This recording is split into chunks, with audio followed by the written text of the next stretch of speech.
Hello, this is an unpacking video from manufacturer number FNHBH by Fobus. This is a right-hand E2 Evolution belt holster for an FN57. I'm going to go ahead and take it out here for you so you can get a better look.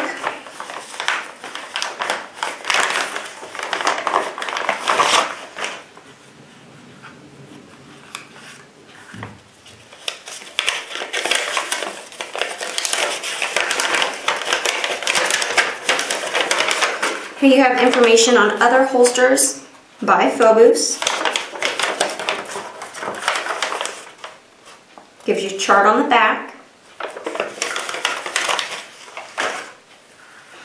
Some of the features that this item has is it has a tension adjustment screw, rubberized paddle, a one-piece holster body construction, steel reinforced rivet attachment system, and a protective side channel.